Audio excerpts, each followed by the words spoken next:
They're trying to kill it. Well, we're live Yep. on YouTube already, Ando. Well, it says this meeting is being live streamed, so that Yep. was kind of my it clued me in. We're here. We're here. So I guess I might as well start the podcast too. Here we go. Welcome, everyone, to Daily DVR. Today we have a very special show, as per the usual. My name is Axel. With me today is Andy. Before I do any of my intro, I'm going to say hi, Andy. How are you doing, pal? I'm great. I'm great. There's snow on the ground. It's melting. It can't be any better for me right now. So, That's beautiful. and Well, I'm I talking to mean, you, so that's always it makes for a good afternoon. oh, you're a sweetheart. If you're watching us on YouTube, which you could be, you'd see that Andy is on the Lost Island, just hanging out, waiting for the smoke monster, just chilling, trying to find out if Sawyer stole the water. He doesn't know what's going on. I think it You was know what I'm Hurley. saying? I think it was Hurley. Ah, it was Hurley, frickin' Hurley. He Luckily, would he's just wanted to funny. He can help get away with it. everybody. Yeah. Yeah, he wanted to help. Well, in actuality, it was Boone.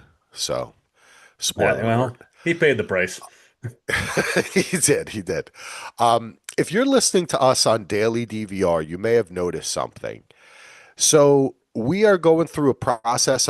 We're kind of like rebranding the podcast. We're bringing the feeds together. So, it's a little jumbled. We are covering Mayor of Kingstown.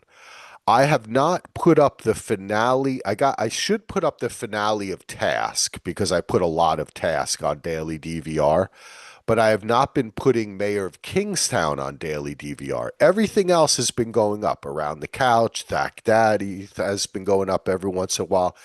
Shows like this go up. But because eventually Daily DVR is going to go away, and what's going to happen is you're going to have kind of different feeds for appropriate topics. And as we announce those going forward, they'll make more sense. And I think in general, it's going to be a lot of fun, and it's going to give us an opportunity to do more podcasting because we'll have more of a place to put stuff.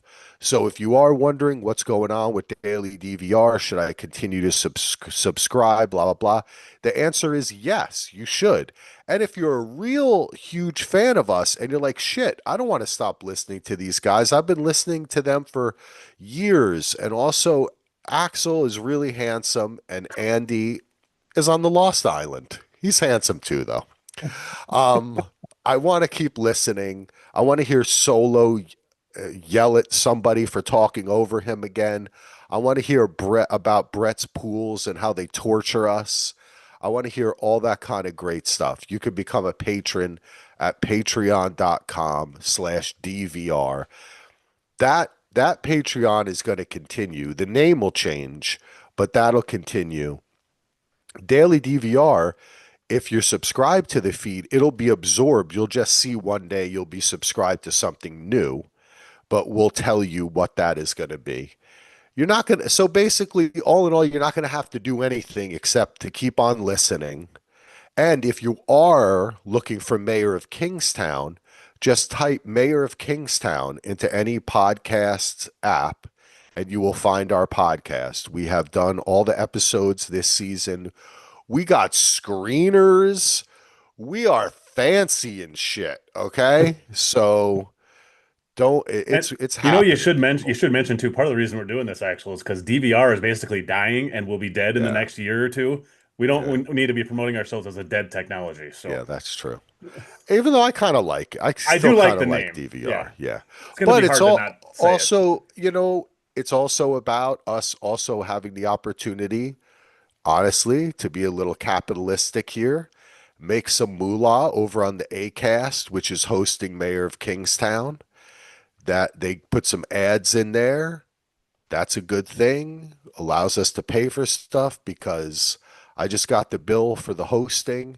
And let me just tell you, folks, I'm going to be taking advantage of some Black Friday deals because they like everything likes to go up and up and up. Um, Funny yeah, how it have never you? goes down. Yeah, it's isn't that funny? That's Isn't that weird. What a funny? Yeah. coincidence.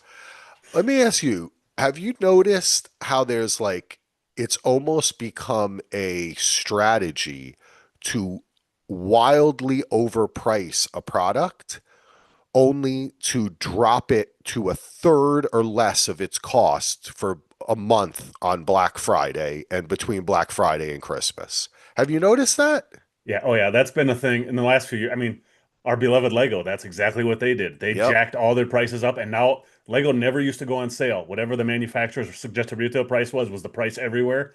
Now they jacked everything up by 30%, and everywhere has sales now to get it back down to that. So it's still, yeah, all the Yeah. businesses are doing it now. They overprice things so they can say things are on sale and then offer the sale, and you're still getting it at the regular price. It's clever marketing, and I'm sure they're making a killing on it, but it's frustrating. Yeah, it is, but you just have to be patient, right? Hmm. So that's what I'm going to be. I'm going to be patient, and you got to take advantage of those deals. Well, we don't I can't think of the last time I purchased any Lego for retail price, Ando. I mean, come on. It's very rare. I Yeah. probably will get the Starship Enterprise in a couple weeks when it gets released at full price because I'm a sucker for Star Trek, The Next Generation, but that will be the first in a long time.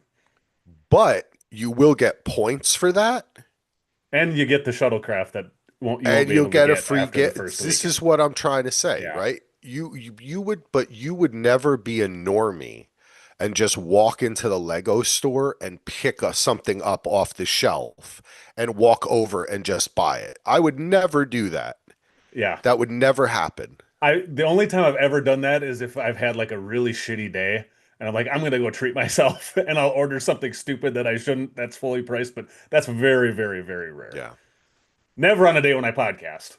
And if you really want to do that, you could also just like go into your basement and open one of the hundreds of unopened boxes you have that you did that another time and forgot to build it. You're not wrong. You're Yes, 100% that's right. exactly what would happen.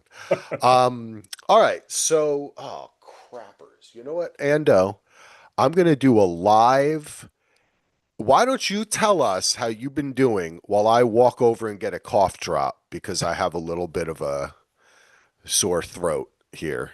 Okay. Well, I have been doing very, very well. I mean, I finished my busy time at work here about 2 weeks ago, so I've finally been able to catch up on all of the shows that I've been missing because I think I said on the last show we were on, I think we're in a golden year right here. So many great shows, and I've spent so much time watching TV. Well, and spending time with the kids, I guess. So that I should say that should be my lead. My wife would kill me if I didn't say that first. But Luke started basketball practice for the first time ever last Oh, week. yeah. Basketball, So baby. it's the first time he's ever been on a team, so that's been exciting as well. So Oh, are you coaching at all? Are you I involved am in the I coaching? am I am not coaching. Luckily, there's a couple other kids in Luke's class that are or a couple parents of a couple kids that are even bigger sports maniacs than I am, and they offered to do it, so I didn't even have to get asked. The first practice, I dropped him Yeah. off and was there for 20 minutes, and I saw that Luke was paying attention to the coaches, but then also trying to get my attention. I'm like, if I'm here, I'm going to be a distraction to him. So I left. I have not been back to practice. I drop him off and pick him up, obviously, and still talk basketball with him. But he wasn't even supposed to.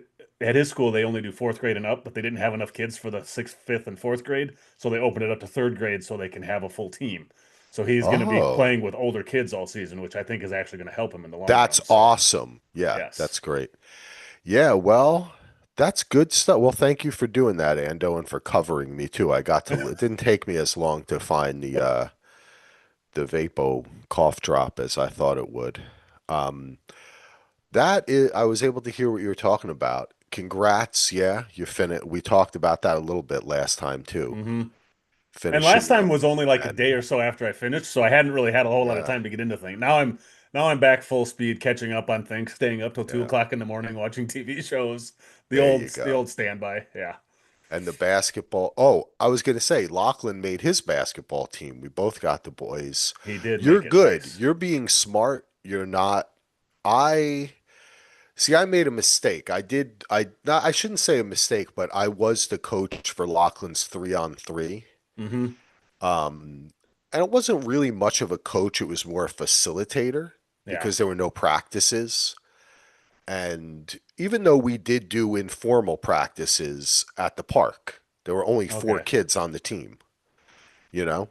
And three on So, three, it's you can't. yeah, There's not a lot of practice. I mean, you can do some practicing, but you can't do that much practicing anyways. No, it's 3 on just 3, besides basically basic. Yeah. staying in shape, being Yep. limber, right? Yeah. Playing the game, getting your Yeah. instincts sharp. Hmm. But when we first started that, after the first game, I have to say I did a classic cousin Sal, Bill Simmons went off on the kid in the car. Uh-huh. And when I mean went off on him, I mean, I'm not like you're a loser. I would never, it's never anything like that. It's more like, why didn't you try harder, dude? What's going on? Like, come on. You I know what I seem to like? remember you texting me one time and saying, like, how do you convince him that the biggest kid on the team, he needs to act like he's the biggest kid on the team and just Yes. stand in the paint and start using his muscle to his and his height to his Yes. advantage. And yeah. Yep. That was the main thing is, and that was a great understanding for me. And it's not something that people often talk about, which is that when you are very big, you are most people who are most guys, I think, who are very big when they are younger, they are actually more afraid of hurting someone Hmm. than Like to anything play else. small. They don't like to play Yeah, big. They like to play small. exactly. They like Yep. to play small. And people don't think about that, right? They're Hmm. because they're always thinking of that little runt kid like Rudy. And you're like, go, Rudy, go.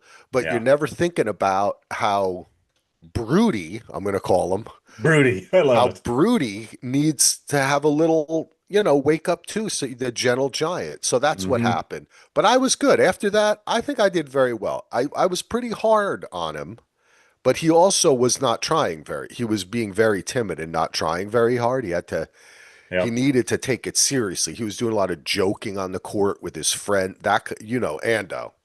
If there's one thing that's going to piss off the dad in you, it's when your kid is joking around on the court. You know Yeah. what I'm The saying? kid out in the outfield that's splashing around in the water puddles instead of paying attention to the game. Yeah. Yep. Yeah. That's Like, come on, just get your head in the game, yep. right? Get your head in the game. That's why that's an old classic saying.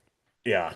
Luckily, I don't think I'm going to have to worry about that. If anything, with Luke, I'm going to have to worry about him being too involved. Like he likes to try and be Steph Curry and launching shots from the 3-point line, and he's not big enough to be doing that yet. And I I love it. I love constantly that. have to be like, dude, get like 5 feet closer at least. You Yeah. can't.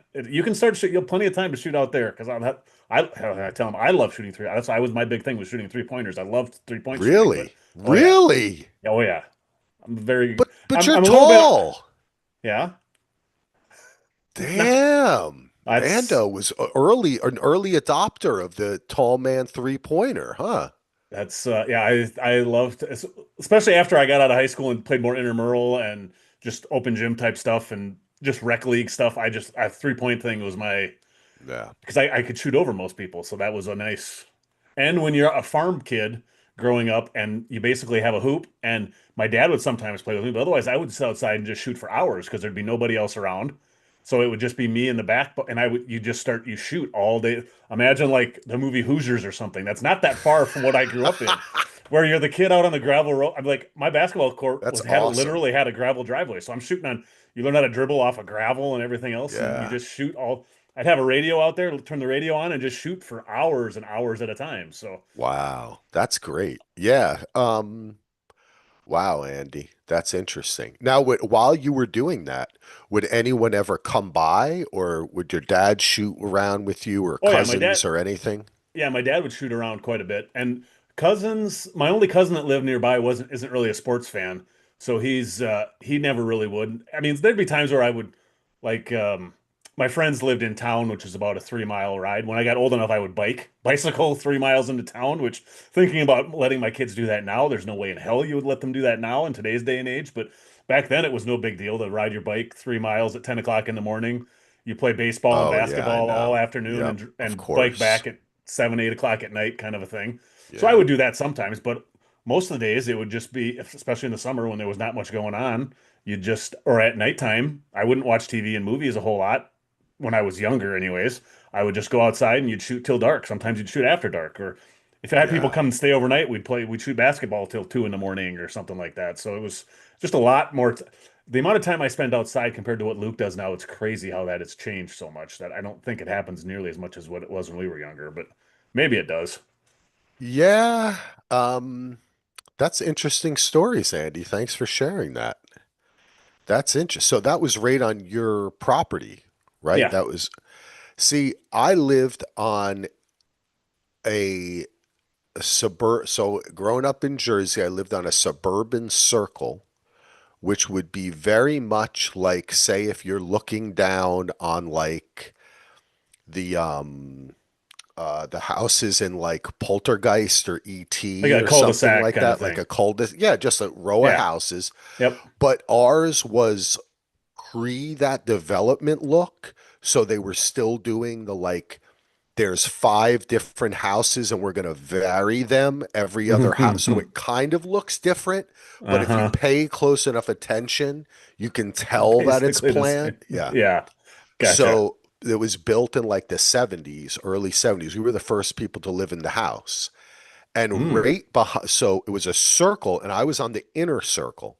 Then the outer circle of houses, right behind the one directly behind my house, was a huge park. Oh, Okay. nice. Hmm. That huge park was connected to the biggest golf course in New Jersey, Oh. was right next to it. So it Uh-huh. was like the whole, if you look on a map, the entire, basically half of my hometown is Baltus Row Golf Course. I'm giving away where I grew up, Springfield, New Jersey. It's very easy to see. But you look on a map, you can see it. It's fucking Uh-huh. nuts. And my house was right at the end of the golf course. Oh, So nice. I could be in the golf course from my house within like a minute, Uh-huh. just cutting through people's backyards. And there was a park right next to it. It wasn't huge, but it was pretty big. It Yeah. had a place that was big enough for a football field, a baseball field, a full baseball diamond with dugouts and everything, right? Like in Yep. the ground, cement. Yeah.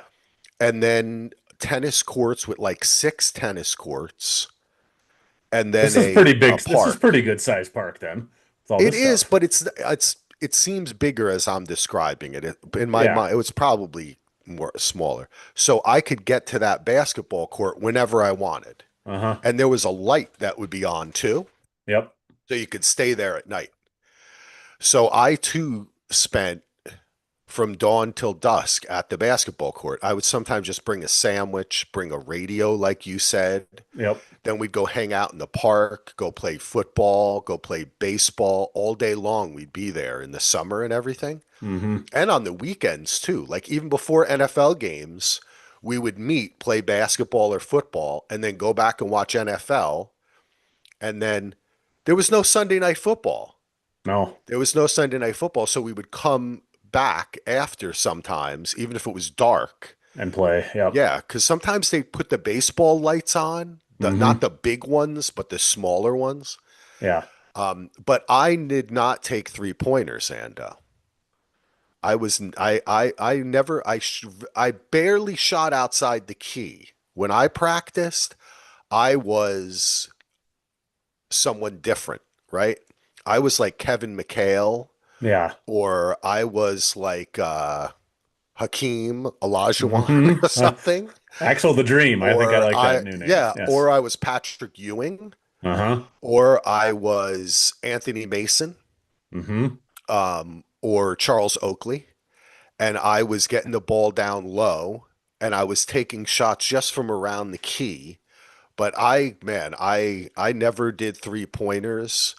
But And I can do them now, though. when I I was can in high shoot some. school, that was when the Indiana Pacers had a couple of big runs. So in high school, I was always Reggie Miller. Always Reggie Miller. Oh, He was really? Reggie was my. I've got two Reggie Miller Oh, jerseys shit. still in my closet. I was a Reggie guy because the Wolves were absolutely the Wolves didn't come till like '89, so they weren't even here until I was seventh, eighth grade, Oh and they my were God. terrible. So yeah, I was a huge Pacers guy And we back might in have those to days. pause the podcast because you know I was a Knicks fan. I know, So even though I I love know. Reggie Miller, because you have It's to respect him, right? In order yeah. to hate a team so much, you have Hmm. that goes away and you do. There's a respect, Yeah. and I have to admit that I never really hated Reggie Miller because I liked his style, the way he would smile at everybody. Hmm. and try to piss them off. And I was like, okay, that's what you want to do, motherfucker. Get ready. Here comes Oak. So I was very, I liked that Yeah, rivalry. him and So John that's cool. Starks and all that. Yeah, Oh that was yeah. such a that was that was when I Yeah. really John started Starks. getting into basketball even more. I mean, I was with Michael Jordan and those guys too, but that was a whole different level for me at that point. So that's Yeah. I was always and like the setup we had a hoop on our garage.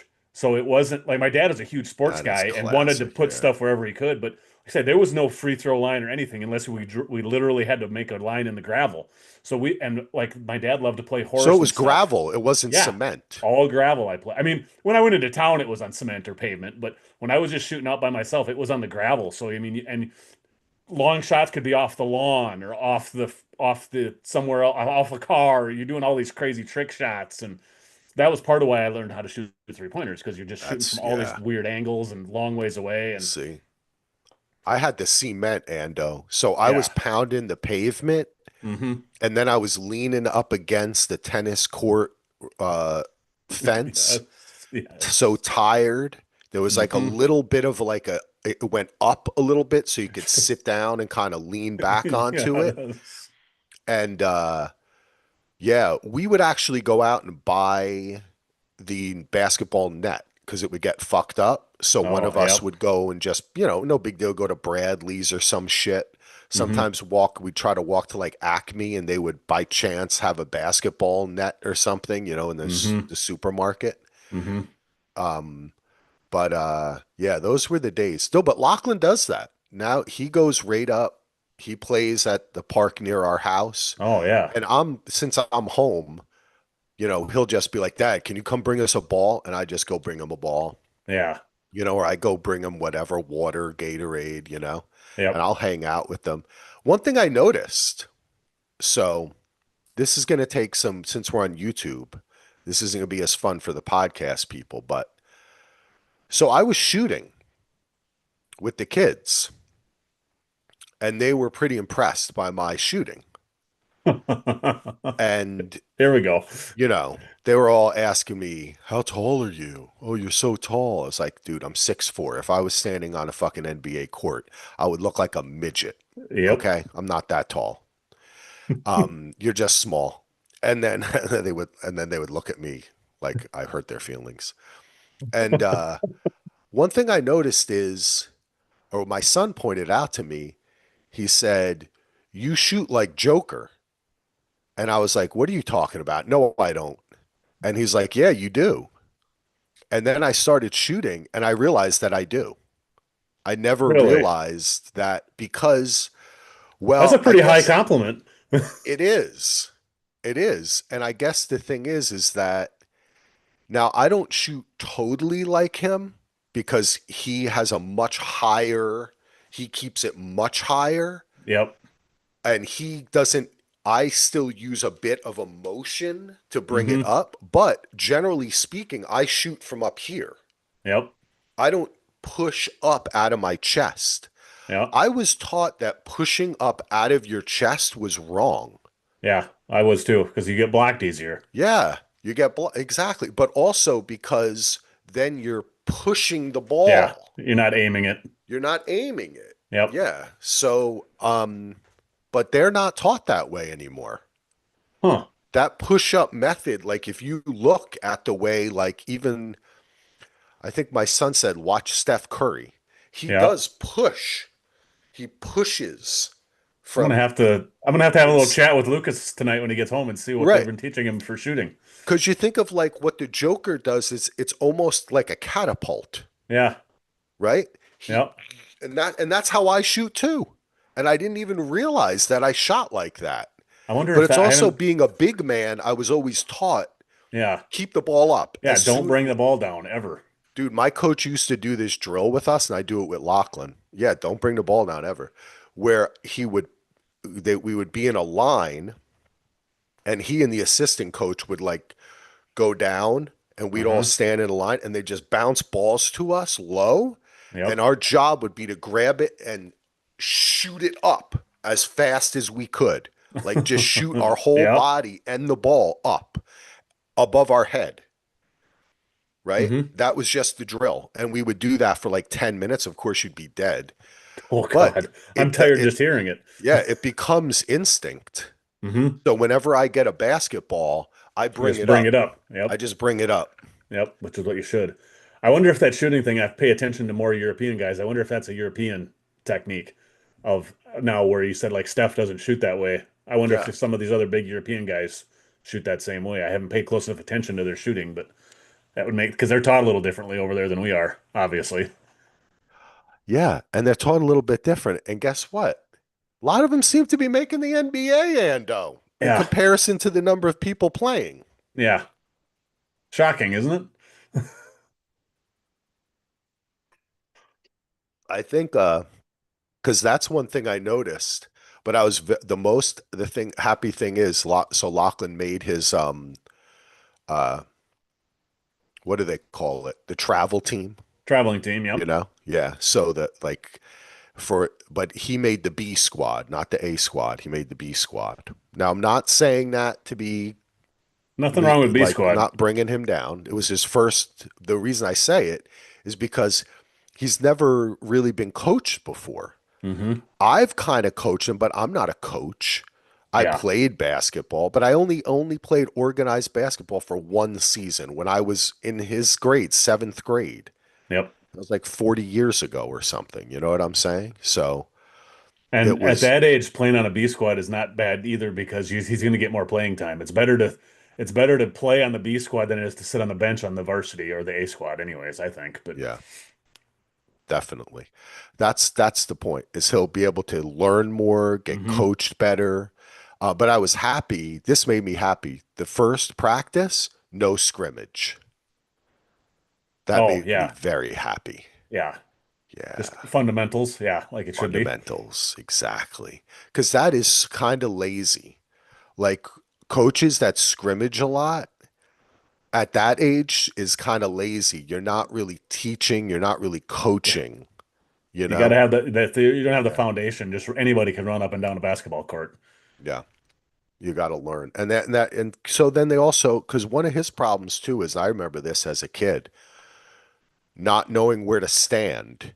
Where do I Hmm. go on the court? What do I do? Do I put a screen up? Do I go over here? Am I in someone's way? Am Yeah, I, yeah. Oh, you know what I mean? Like, so learning that is so important. Anyway, sports.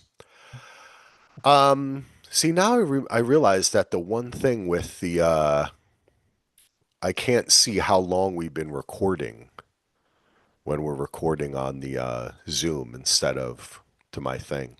That kind of I can't kind of well, have to I be able can to tell. I can tell you here in a second if you pull. I can pull up the YouTube and it'll say when we started. Oh my God, this dog is We going started, the nuts. YouTube started 28 minutes ago. Oh, really? Yep. Wow. Well, maybe we should talk a little bit of television. Maybe You we want to should. talk a little TV? Yeah, let's do it. This was fun though. Yeah. What oh yeah, it started 27 minutes ago. Damn. So we did say we were going to talk about the new television program that premiered on Apple TV over the weekend, written and I believe directed too, Yes. right? Both of the first two episodes. Yes. Yep. By Vince Gilligan, the writer and creator of Breaking Bad and co-creator of Better Call Saul, And Peter also a Gould, producer and wrote many episodes of The of X-Files, The which is very relevant to X-Files. this show, I Yes. believe. And this is a little show called Pluribus, starring our favorite Ray Seahorn from Better Call Saul. She's back. We got a great cast. And this is, ladies and gentlemen, a weird fucking show. We're going to talk about it. We were kind of talking about maybe podcasting it. I don't know whether we're going to do that, but I did want to talk about it. I'm sure we'll still talk about it from time to time here, even if we don't Yeah. cover it weekly, Yeah. because it's too interesting to not talk about. So I'm very interested. I know a little bit of what you think, Ando, from texts, but share with us. your feelings. And and you know what? We can't talk. Should we talk? Should we started with this? Because can't, I don't, we have to talk spoilers. We have to. We can't talk about this Yeah, show without talking full spoilers. You can't and talk really, around it. this show, I think spoilers for this show is not as bad as it would be for some other shows because it's still in the setup phase. We still don't exactly know what the show, I mean, we kind of know what it's about, but do we even really know what the show's about yet? I don't think we really do yet. I mean, we know what the setup is, but Well, I disagree. I think that you should not listen to us talk about this and the well, spoilers unless you watch it. the Because way I I think it's experienced it was, fun, yeah, right? Because you yeah. didn't know. So it's I knew fun. Yeah. I knew nothing. I knew there was a Yeah. sci-fi element to the show, and that was it. And Rhea Seehorn was in it, and I knew nothing else about it. And Well, Vince Gilligan, obviously. So you know what? We already gave the people a half hour of basketball and dad talk, and we're going spoilers here. People yeah, have asked us to talk about Pluribus. We have 20 something comments on our Facebook page about it. If you found us, you watched it already. If you haven't watched it already, go watch it. just go out and watch it, okay? We're going to talk about it. Pluribus, full spoilers for the first two episodes. And what is your major malfunction regarding this show? Or what? I just wanted to say that. I Remember that only from the one 80s? What is your only major yeah, malfunction? only one major malfunction. I've got many. Okay.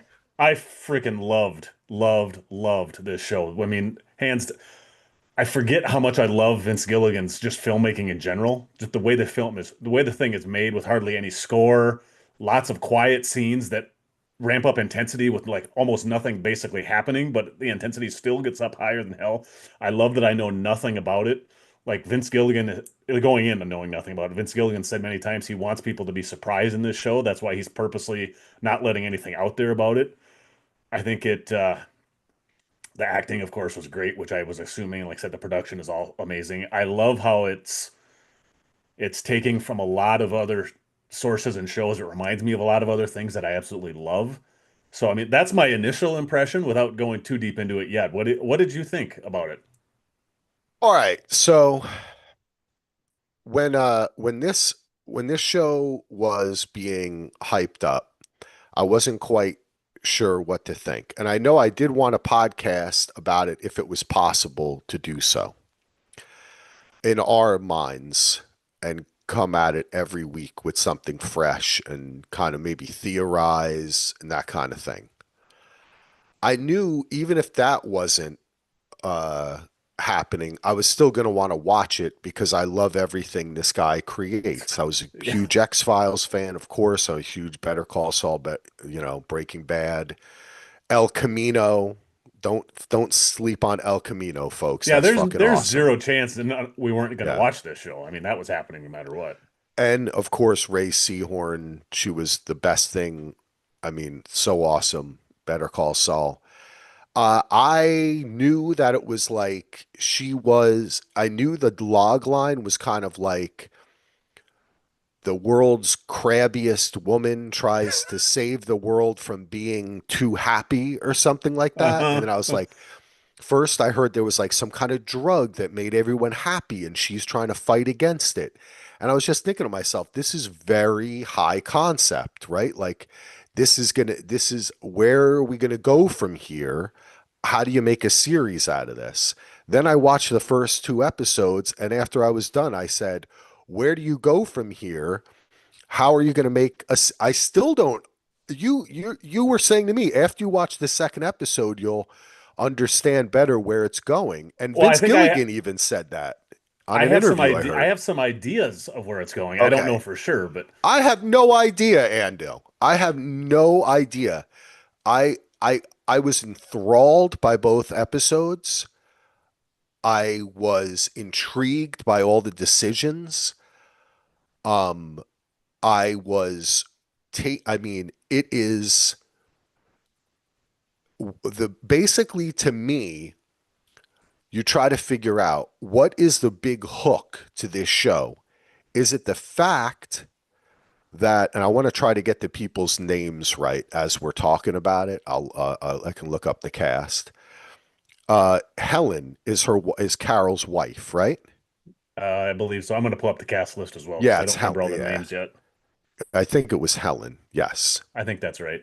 And Anna is the woman that comes later and that they, The, the one yeah, that looks like the cover of the guy on the book that she yes, writes. which is awesome. Yes. So I don't know whether the fact that Helen is Carol's wife is the hook at the end of the episode, or what the fuck is happening that some alien culture sent a coded DNA sequence or RNA sequence that they then put into a rat that got out, bit a human, and then spread this disease, which is really a genetic modification to humans to make us all one.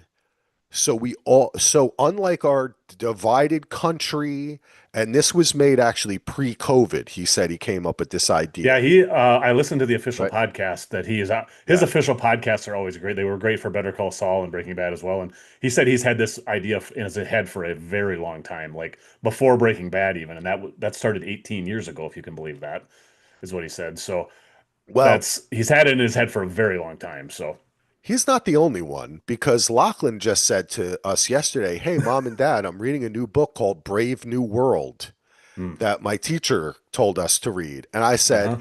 "Hey, Locke, there's another book called The City and the Stars by Arthur C. Clarke." And actually, Arthur C. Clarke wrote like four versions of the story where a Uh-huh. young man realizes that he is the only person who can think in his Yeah. society, Yeah. and then figures his way out of it. This is a play on that, of course, right? She Yeah. is the only one who I love all the questions it brings up. Like, what, because if you think of a world like that, so many people would say that it would be good Hmm. if we were all the same. We could all think the same and be as one. But you don't really want to be as one because as it plays out in the show, it shows you how disposable each of the bodies are. They become worthless as Yep. individuals. Your individuality is what Yeah. makes your worth, not your group And think.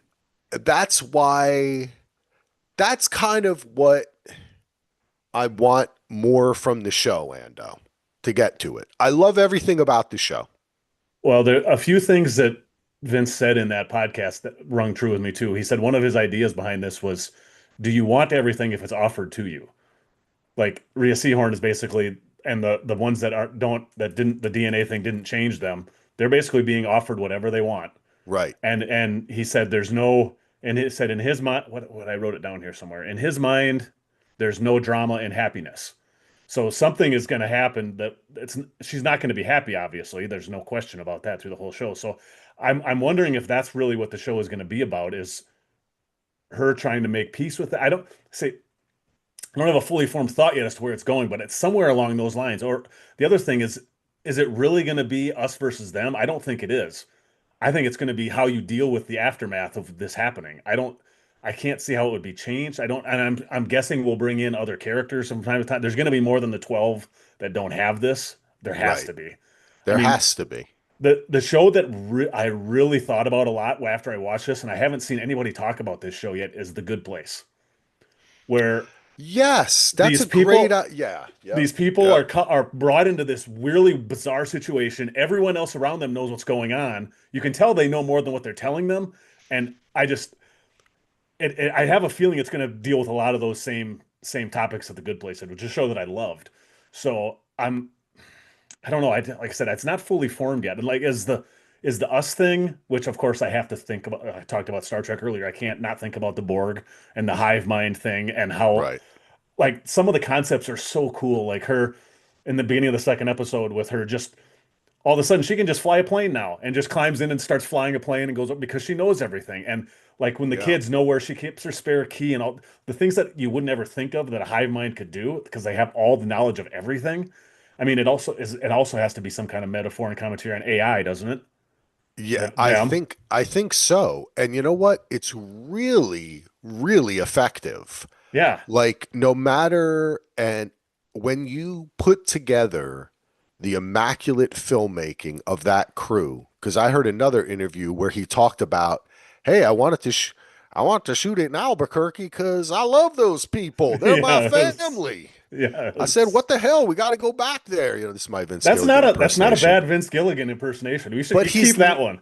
it's less southerny though. It's more like I don't know. He has it's something.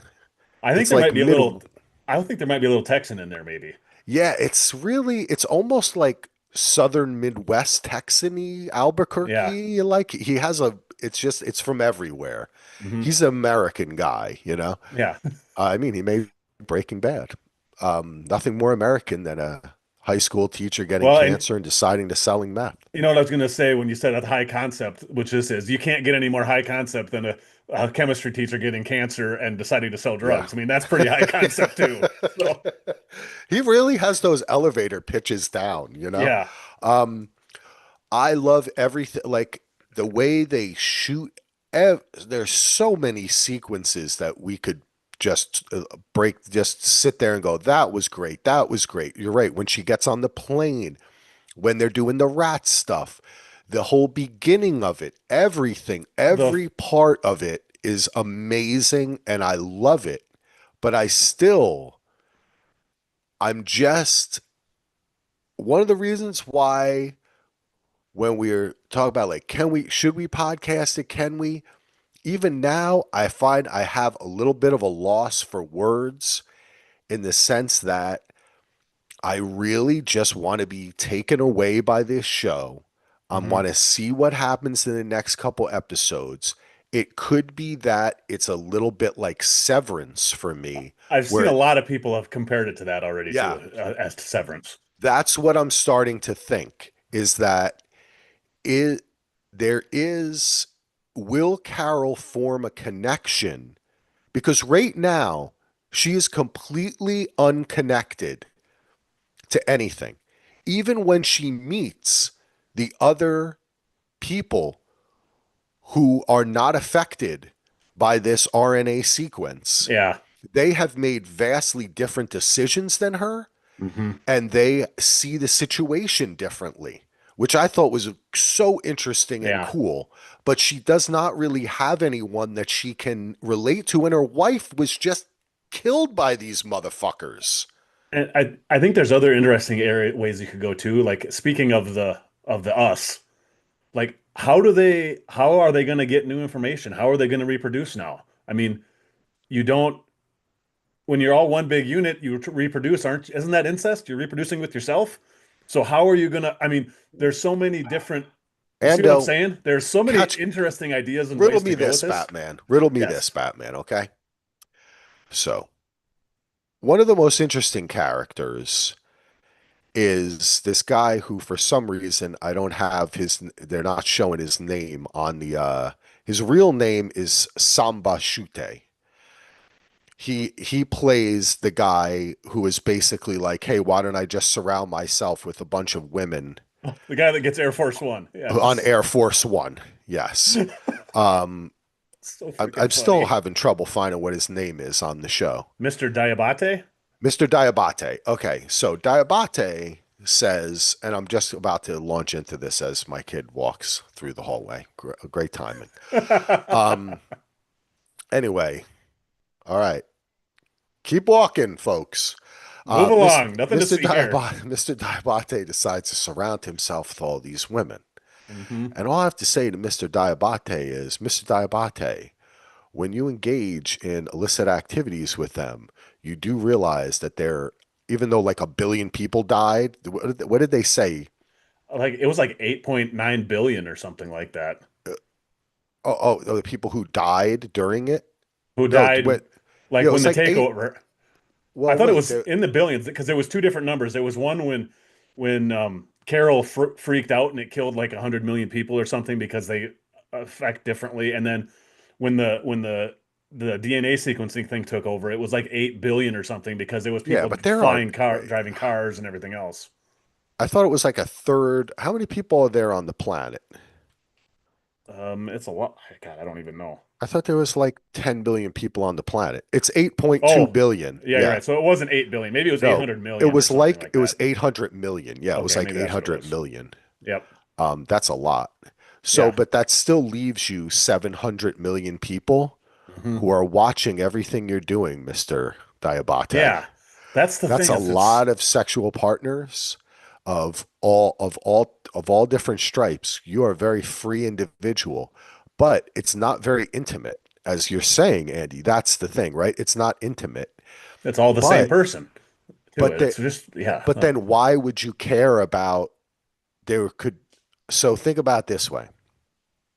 If all the people are the same, right? And you're just a different body, then if randomly what happened was two a man and woman walk up to each other in the street, they just go at it, that woman is now pregnant, right?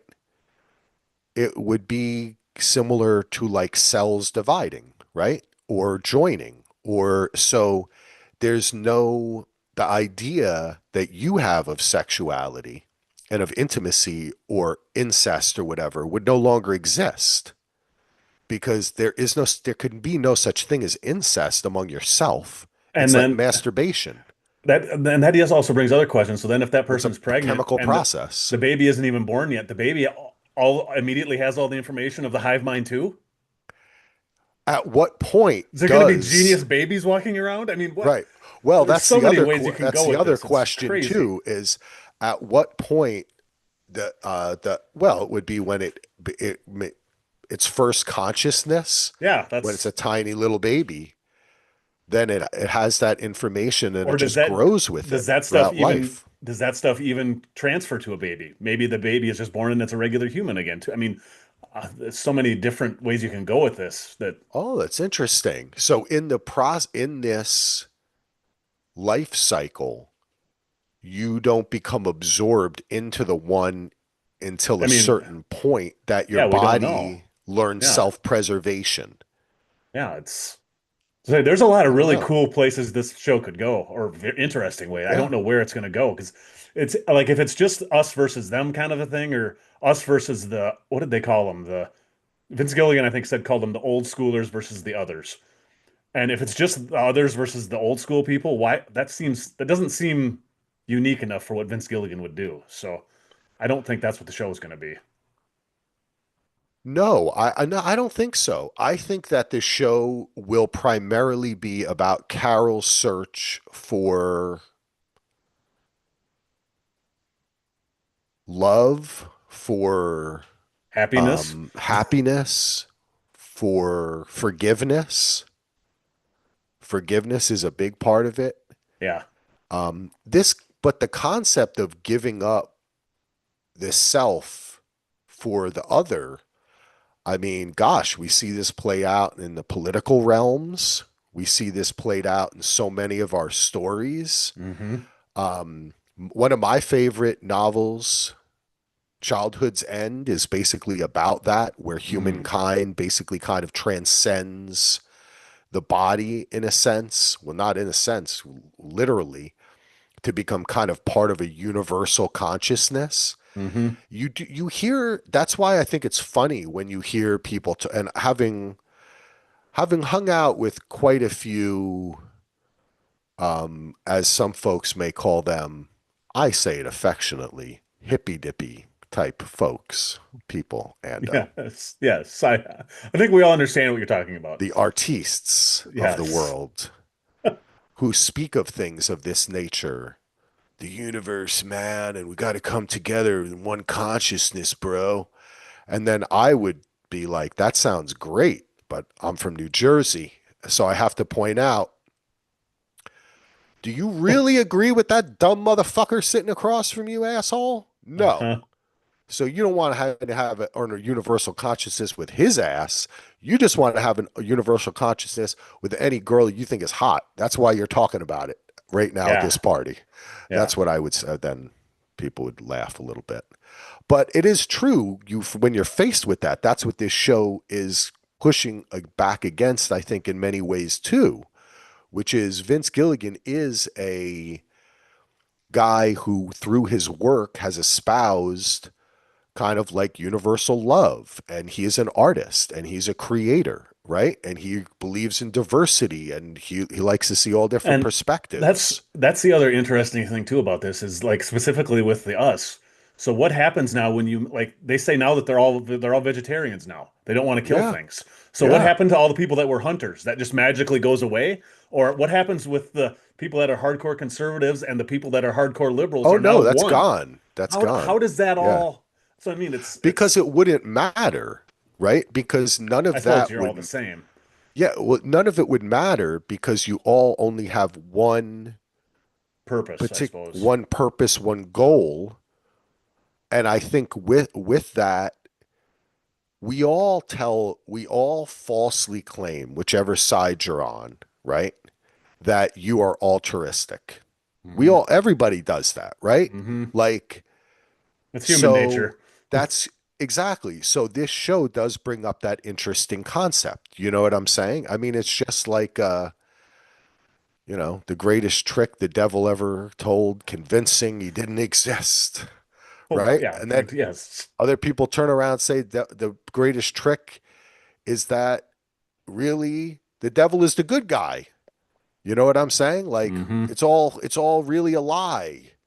Like everyone on the internet wants to tell you everything you believed is the opposite. Yeah. Well, what happens if literally our only goal as human beings was for our species, these bodies the only reason we want these bodies to exist is to keep alive a consciousness that we share, right? Wow, So that's if a one crazy body thought. died, Yeah. it becomes one organism. That's why I'm Hmm. saying like sex is just cellular reproduction. It's Yep. not it is okay, think about it this way. We technically are this way anyway. That's the kind of joke of the thing because this reminds me of one of my favorite books, which I'm re-listening to different parts of it, which is Memories of Distant Earth. What is it? The three Hmm. body problem. Oh I yeah, guess the yeah. original title is Memories of a Distant Earth, I think is what Okay. the Chinese, The the Chinese translation. actual Yep. trilogy is. But not the Netflix version. Listen to the books, folks, or read the books. But this goes through this same kind of actually parts of the trilogy touch on this same thing, Yeah. which is what would you do if you were the only human who, Hmm. could control this or could see this or was an individual, whereas all other humans had to act as one? Yeah. Or what would you do if you were the representation of humanity? Yeah, Because if you that's think about it, that's what she is now, Ando, yeah, it right? also gave me a ton of Contact, the Carl Sagan book and the film by Zemeckis. A lot of Contact vibes too, where Yeah. she's basically in the Jodie Foster role.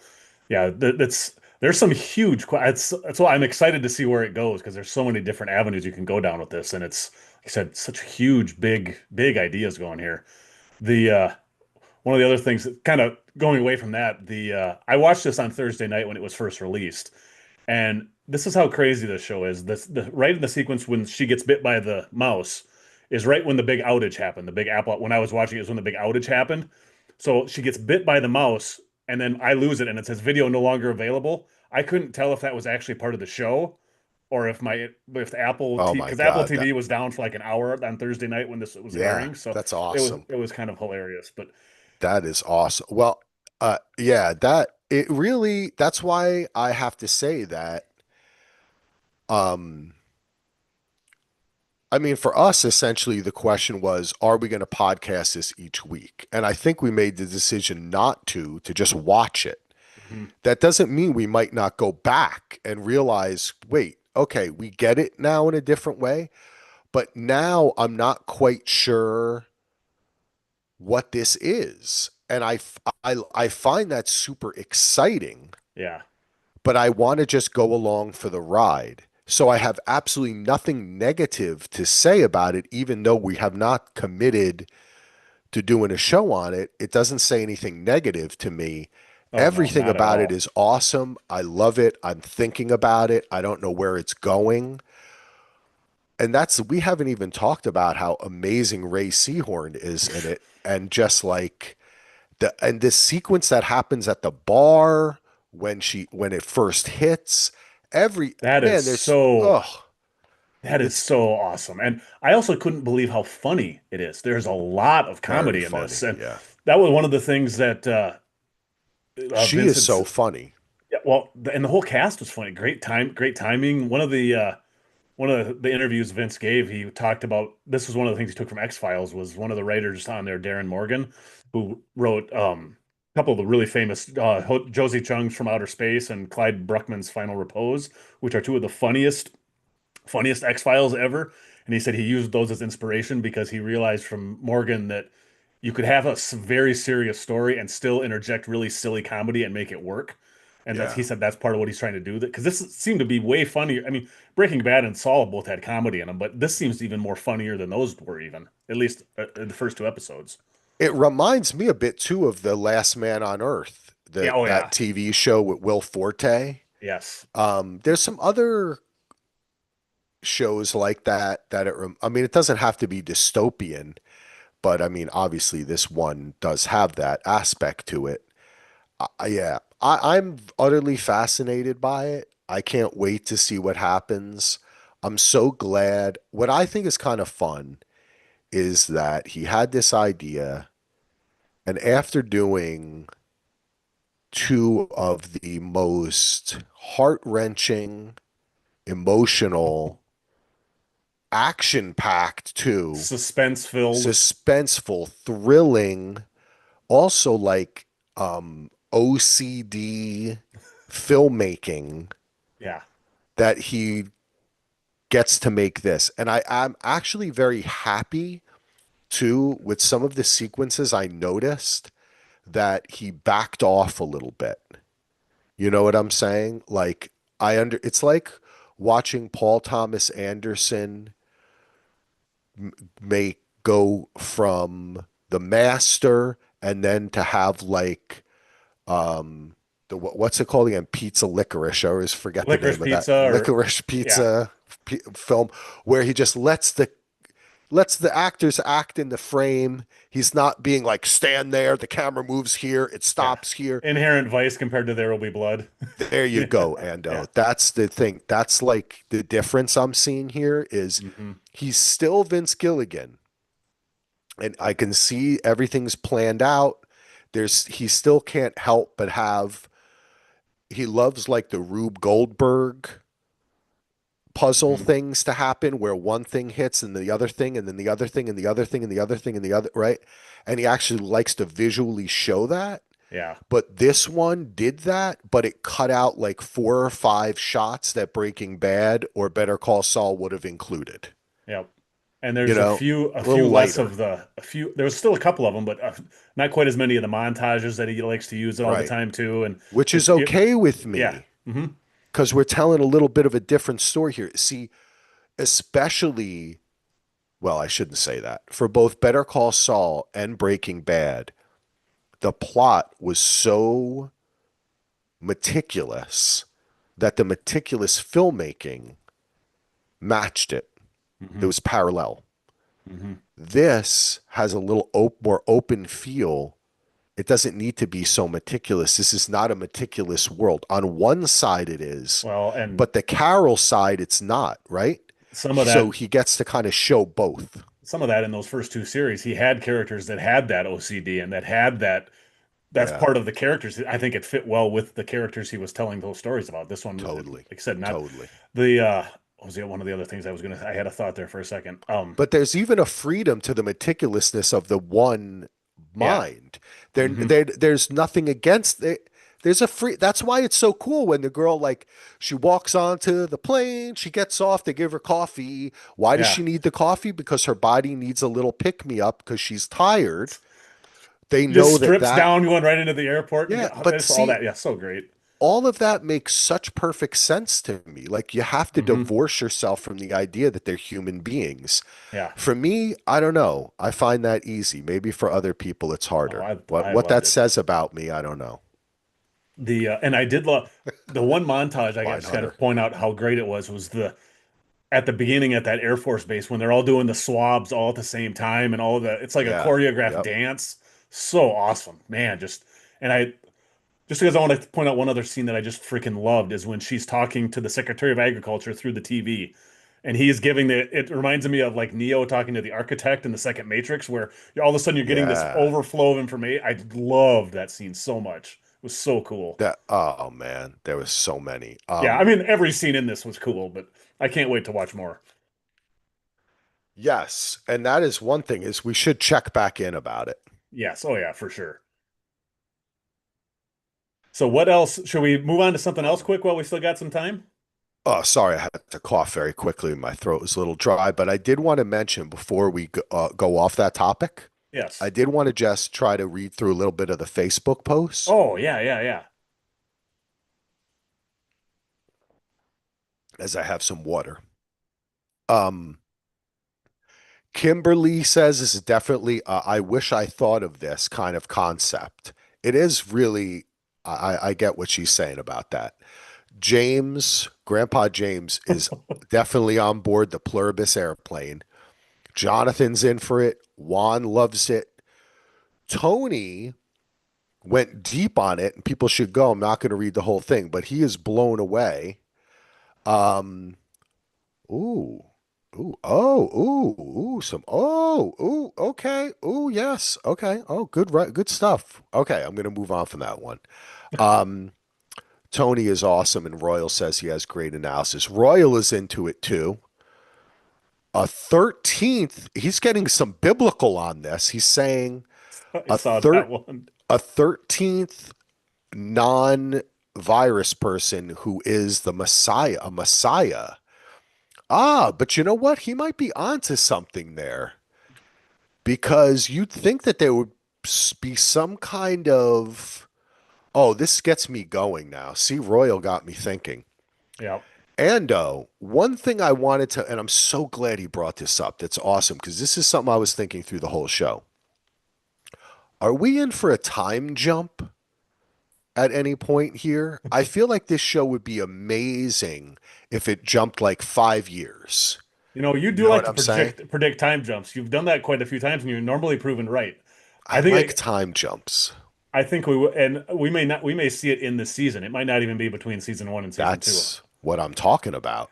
That's The other thing was exactly what I'm talking about. the one other thing that I can't believe we haven't mentioned it, and even though I don't think it's going to be us versus them, and because of the religious thing that he brought up, I also get a lot of vibes of The Stand in this. A lot of vibes in The Stand with there's a not many people left, and you got a one force that appears to be Yes. good, the other It's the force reverse doesn't. stand. They're all friendly instead of mean. Yeah, so it's anyways, that was just another little side. It reminds me of so many things. You Yeah. know, before I forget, we have some comments in the chat on the live chat. I don't know Oh, if you've seen those. no.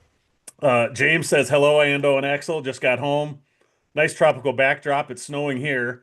And Oh, nice. Lachlan chimes in. Oh, Hi, Dad yeah. and Ando. I didn't know you could stream on a beach. Make sure not to get swept away by the waves. So everyone's concerned with my Oh. safety. So thank you, Lachlan and James. Oh, I can't believe Lachlan's watching us. What a sweetheart. Love you, buddy. You're the best. Now I can't talk about adult things. Um, what Well, was I Sesame saying? Street just dropped on Netflix. Let's talk about that. He's past Sesame Street, Yeah, I folks. know. He was watching Welcome to Dairy last night. Yeah. Um, anyway, I wanted to, yeah, thank you, Roy. Yeah, the time jump. Yeah, I could see him doing that in the season. Mhm. And I think I like what Royal's bringing up here because though um, I think that, like in The Stand, and whenever you have these post-apocalyptic things or whenever you have something crazy like this happens, I was surprised that one of the people that Carol met did not want to start a cult immediately. Or maybe that is what Mr. riding around on Yeah, Air Force the One. Air Force One will Yeah. eventually. Now, this is the other thing. Is there a way that Carol can reverse whatever happened to any singular person? Can they come up with a different virus that reverses it? An antidote? Or could there be an emotional antidote? Or are they changed? They're changed on a DNA molecular level that is not possible. Or is it temporary?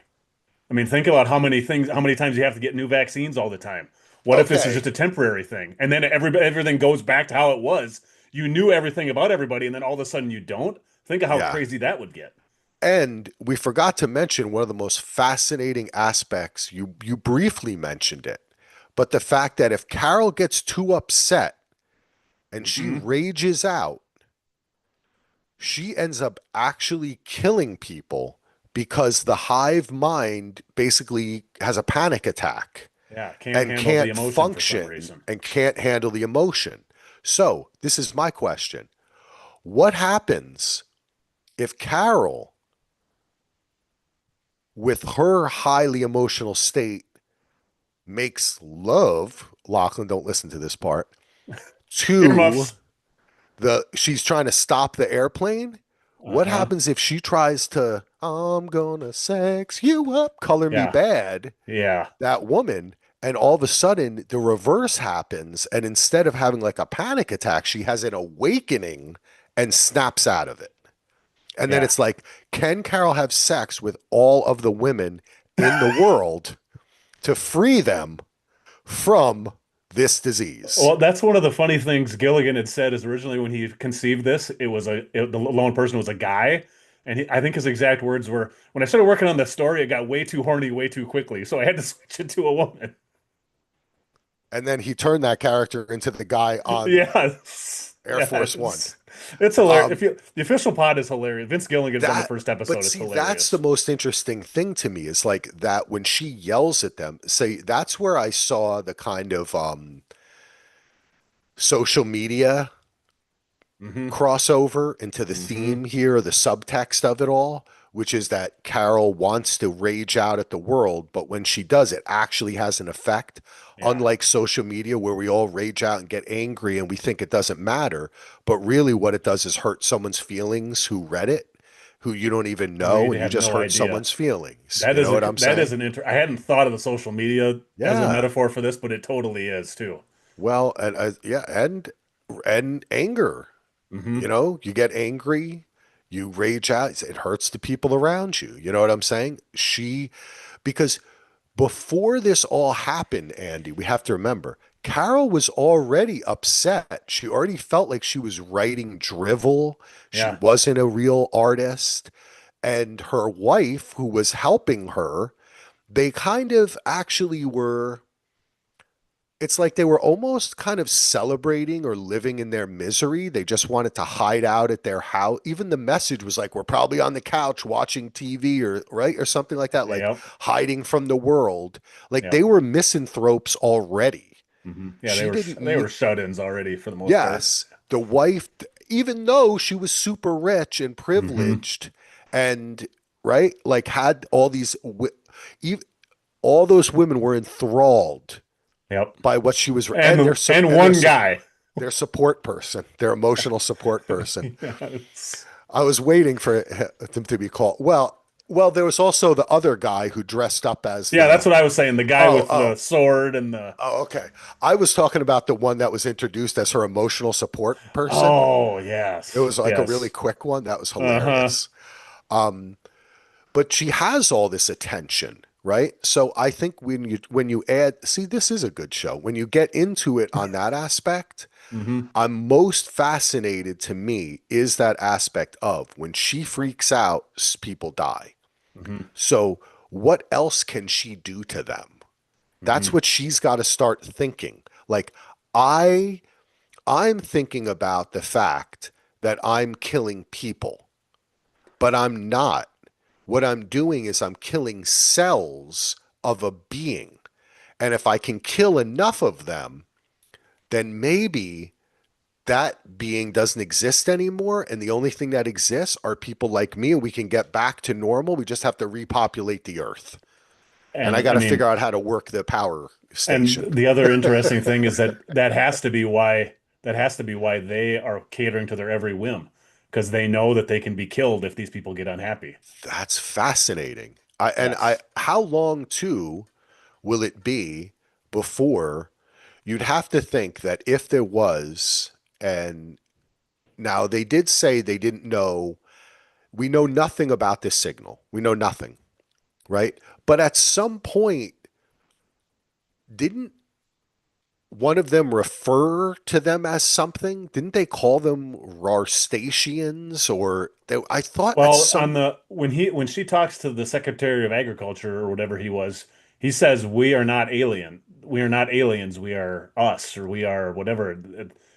So they say they're not aliens, but obviously some aliens sent it. I don't. That part's really unclear, I think. well, based upon the childhood end theory, which I hope Gilligan has read this book. I'd be Spoiler shocked if alert. he hadn't.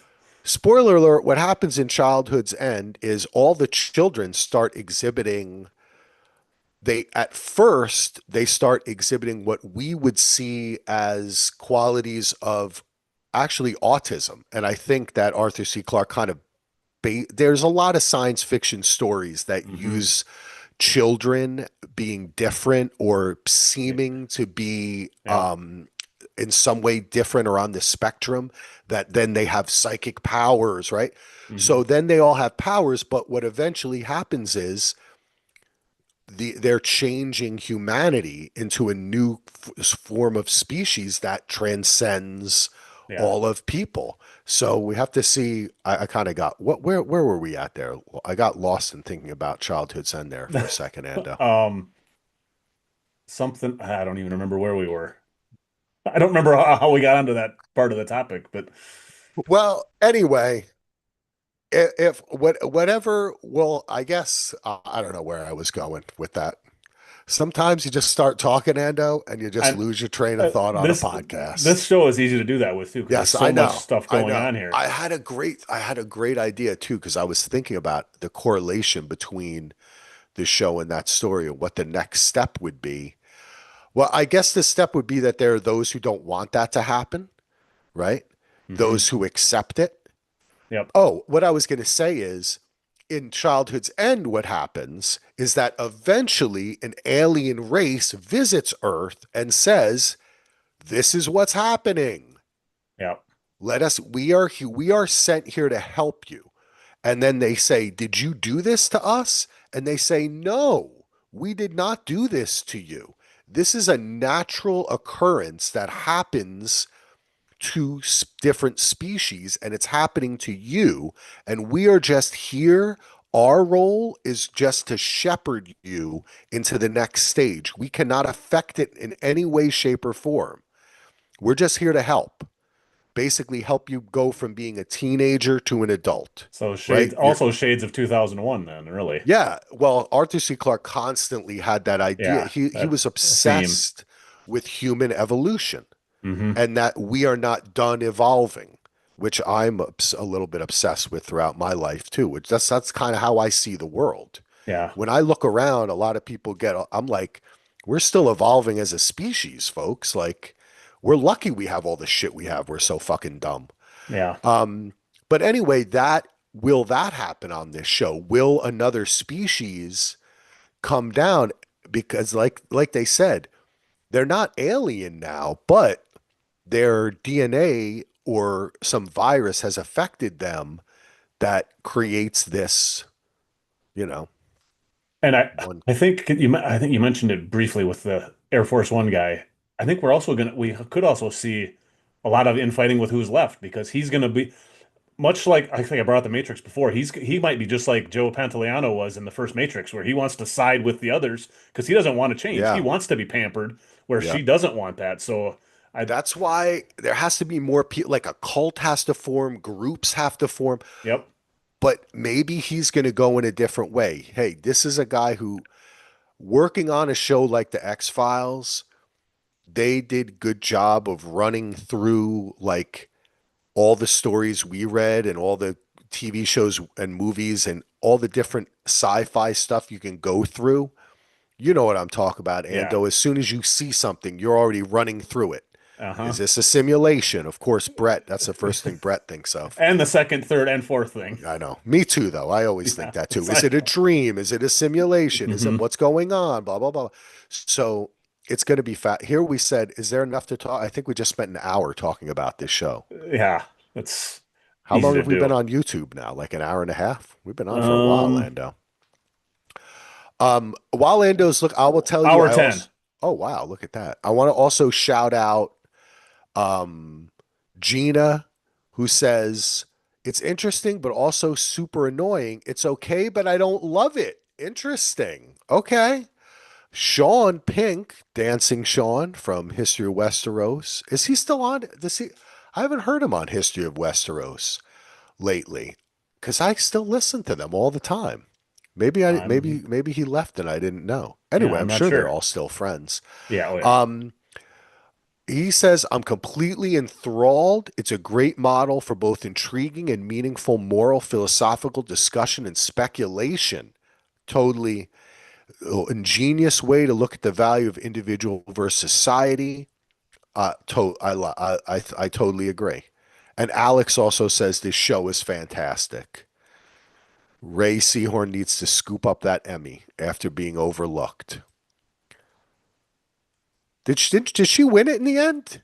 I don't think Or so. did somebody win something for Better Call? I don't even remember the Emmys. I I stopped don't watching I don't the think they award shows. I don't think Better Call Saul won, I think it won like one technical award. I don't think it won any acting awards. Award shows and me. But though the Emmys is valuable, it's voted on by people, by their peers. So that is unlike the Golden Globes, which it's not Are even valued worth by their talking pay about. by who pays who the most Yeah, money. exactly. And if yeah, you got to go to their dinners. So Ando, we've been on for a while. I don't want to keep you too long. Do you want to talk about a few other things? We had a good I pluribus talk. I think we should run through a few other things quick because if we don't Okay. talk about them now, we may not get to them Oh, on a. what do you? Let's see what you want to talk about. Okay, the first thing I want to talk about, and I don't think you've watched it yet because you said you on one of the Facebook posts you said it sounded like felt like it might be homework, is Frankenstein. I, wa- Guillermo I, del Toro's Frankenstein. Have you watched it yet? I've watched over an hour of it. What did you think? Well, I still have some homework to do, which is the next hour and a half. Okay, the last hour and a half is Um, the best part of the movie. okay. Okay. I am gonna watch. 100%. Listen, I have nothing bad to say about Guillermo del Toro. That guy, I would love to hang out with him. I love the kind of movies he makes. He loves what he does. He's into the horror stuff. The production value is off the charts, the creativity. It's just not my thing. I don't know how to describe it. I wish he was campier. I wish it was even more overblown than it is. Sometimes I don't think he goes far enough, but I'm really enjoying it. But like the 15-minute interlude of when he falls in love with his brother's wife, didn't really need that. I mean, I just think he is just I love The Shape of Water. Pan's Labyrinth, I know, is an exceptional film and it has a ton of subtext. It's like about the Argentinian Revolution or some shit. It's Yeah. crazy shit, right? Like it's Mhm. great shit. Um, I would say to anyone, you should watch that Frankenstein movie, but I don't, it's fun, but some of it I love, some of it I don't. You I'm should finish it. conflicted. You should get because it's I'm really going to. I'm going it to. it really Definitely. is. I liked the first hour a lot. When it got to the second, like I said, last hour and 20 minutes or so, I ended up I ended up loving the end of it. It's not a masterpiece by any means. And I'm also mixed on Del Toro. I love Yeah. Nightmare Alley. I Shape of Water, I'm so on. I don't and Pan's Labyrinth, I respect more than I love. So, but I think uh specifically in the second half of the movie, Jacob Elordi, I think if he's not nominated and potentially winning a Best Supporting Actor, he is freaking fantastic in the second half of this as the creature. And I really was really impressed with. I wish I could have seen it in a theater. The second half, there's a lot of scenes in the snow that are just visually amazing. I was surprised with how much I really liked. this, and there's definitely some changes to the classic Frankenstein, which I think all worked really well. Oh, I I love that part of it. That is what I love because I get so bored with the Frankenstein story, man. How many hmm times have we seen it before, bro? yes. So many times. So many times. And I read the book so many times and the hmm different variations. Man, I must have read 6 books that were just a play on that book. Yeah. Oh, yeah. Well, You know what I'm saying? and How many stories have we read movies. I about, mean, hell, the oh, Better Things with Emma Stone was basically a Frankenstein story, and that was only a year or two ago. So it's yeah, just one of the keep, things that yep. when I was watching it and I didn't realize, I thought about it in the back of my head, and then I saw somebody posted something this afternoon that said what he had said his influences were, and I was like, of course, because I thought of this. It reminded me a lot of the way Barry Lyndon was shot. A lot of the lighting is very similar, and the it had a very Barry Lyndon feel to me. Just the way that was production, not so much the story, but Candlelight. the Yeah. candlelight and everything, which I really loved. And like you said, the production value was just incredible. But I think you'll like it more in the second half. I think the second half is where it really picks up because it becomes a different movie. You see it from a well, I'm not going to spoil it for you, but yeah, I really liked it. So I just wanted to get a quick shout out for Frankenstein because I wasn't expecting it to be really high, but I did really like it a lot. I am gonna watch it, and Oscar Isaacs is that's his name, right? Oscar Oscar Isaac. Yep. Isaacs. Yeah, Well, it's not Oscar his real name, but Isaac. it's his What's his real name? um I cannot remember, but I know that's not his real name. I heard an interview with him once where he said what his real name was, and he changed it Really? for yep. I Born wonder. Oscar Isaac Hernandez Estrada, I was gonna say because yeah, okay, Guatemalan American actor. yeah. He's Jewish too, isn't he? I think he's Guatemalan Jewish, isn't he? He has an You interesting background. you might be right. Yeah, a very interesting background. Yeah, That's yeah. what we always talk about. There's so many actors who like they were military brats or they moved around, they lived in Mm-hmm. 50 countries. They when you have to be a different, it's like Solo's story. When you have to be a different person everywhere you go, Yep. or you have to remake yourself, it attracts that acting bug. It puts it in you, you know? Yep. And that diverse kind of weird background where you're like just have so many different influences, Mm-hmm. which is awesome, you know? It's Yeah. very interesting. Very or you're like me, you're just a Irish kid from New Jersey whose mom had to work, so she put you in the Kathleen Louise School of Dance and Acting, and And next look thing you at you know, now. you were on Kathy's Cable Kids, and now you're with Ando on YouTube and saying hi to Grandpa James. You're thinking about Grandpa James. Hopefully, he was safe walking home in the snow. I know Yes. he's working, doing his thing, just living that life out. Oh man, I loved it. I wish it was snowing right here. I got a lot of leaves down here. Anyway, I'm going to watch Frankenstein. The Yes. production is off the charts. This is why I'm saying this guy is a master filmmaker. So, of course, I'm going to watch it. This is like the same thing as like when Scorsese. Is there some things that I might not like about the de-aging of De Niro or whatever? Yeah. Yes, of course.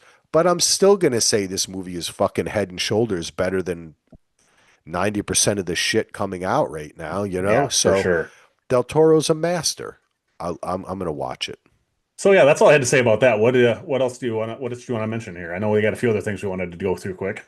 All right. Well, um, there is a show called All Her Fault that is on Peacock that it's funny because our old friend Matt Stone, who we know from Jay and Jack, he mentioned it on our website, on our Facebook page. And then I also posted about it. My wife and I have watched 3 episodes. It has in it my man Jake Lacey, who I fucking love this dude. Big Jaw is what I like to call him. That's a good name. That's a good name for him, yes. Sarah Snook from Succession, Mm-hmm. who my wife keeps on saying, "Isn't she on Severance?" And I was like, "It's Succession, honey." She goes, "Oh, yeah, that's right, Succession." She would be And great on Severance too. she would be great on, she'd be fucking awesome on Severance. Yes. She could be a young, what's her name? I always get her name mixed up. Well, she could be a sister to Helly pretty easy. Oh, she could be a sister to Helly. Anyway, also, who else is in this? Dakota Fanning, Dakota Fanning, Michael Pena.